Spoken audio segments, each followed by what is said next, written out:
diha sir, mahimo ba nga magpanaliila ka sa imong kaugalingon? Yes, ako di ay si Teacher J, si Sir Jimar Baraheli, o sa kamaestro sa Nueva Cáceres Elementary School, handling grade 6. Unsa man ang imong nasayran bahid sa mga heritage sites dinhi sa Oslo?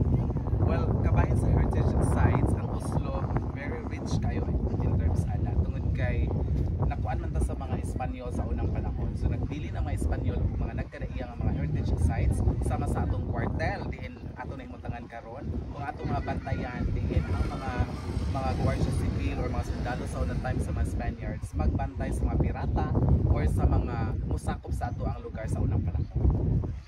Okay, so ikaduha nga question. Unsa man ang imong nasayran bahid sa mga heritage sites dinhi sa Oslo? Wala ang ato heritage sites no inila kayo dili lang diri sa Philippines kundi apil lang sa tibuok kalibutan diin ang ato mga turista usa gina sa ilang mga bucket list nga ilang anihon ang Oslo tungod ana nga mga heritage sites.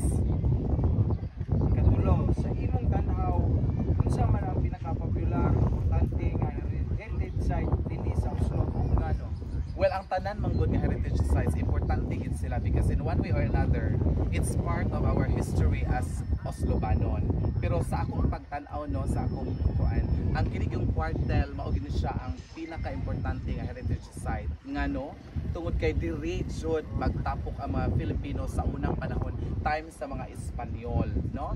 Nakaingon tangan nga sa unang panahon ang mga Filipinos dili bilang giagian tungod kay hakuton nila ang kanang mga dagko ng mga bricks kanang mga sedimentary rocks nila nang pormahon nga kanang cube or katong murag dagko nga kanang usa nga hollow block na oo mga nana pero dili siya ingon kuan na purely sedimentary rock yun siya. So I think kanig yung kwartel kaning atong kwartel gyud mao gid siya pinaka inila nga heritage site diri sa Oslo. So, kaupat nga question, giunsa nimo pagtan-aw sa kahimtang sa mga historical sites karon? Ikinahanglan ba sila og mas dakong pagdagad o pagpreserba?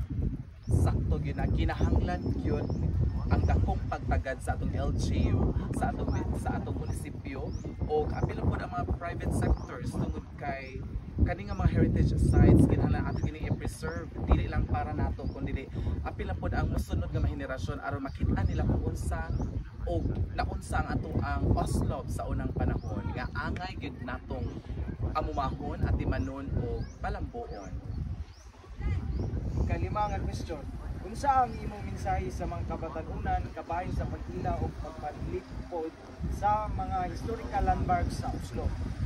Well, sa ato mga kabatan-unan karon no, angay gayud nga maedukar ang ato mga kabatan-unan mahitungod sa kaimportansya sa ato mga heritage sites tungod kay kung wala kaning mga butanga wala ta karon diri sa Oslo. So i-preserve yun nato. So atong atimanon di nato buling-bulingan, di nato gupon, ato gini ang umahon para ang ubang mga henerasyon sa malabot pa nga mga panahon maka-experience po sila o makita sila niining mga heritage sites nga naa karon diri sa atong Oslo. So, ang pinakaulahi nga question, sa imong tan-aw, unsa ang mga pamaagi nga makatabang aron magpreserba ang mga heritage sites sa Oslo? Yes, una kinahanglan ato gining alimahon pinaagi sa paglimpyo. Dili ta mapataka og labay sa atong mga basura anywhere labi na gid sa mga heritage sites tungod kay importante magiging sa ato ang history. Second, kinahanglan LGU at imanon gyud nila pinaagi sa pag kung mahimo ilang i-reconstruct or dapat agi magbantay labi na atong kwartel o kani atong mga bantayan na agi magbantay ana because kay bao ba mo nga kanang usa ka break ana mahal kayo na ug mao na ibaligya dito kay na kami mamalit ana sa black market. So kinahanglan amumahon gyud siya bantayan kay para ma-preserve para sa mga umalabot nga mga henerasyon.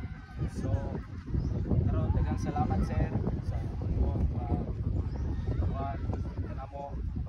pag-atag og mga mensahe na sa unang panahon unsa gyud ang buwan. Mao ra to sir.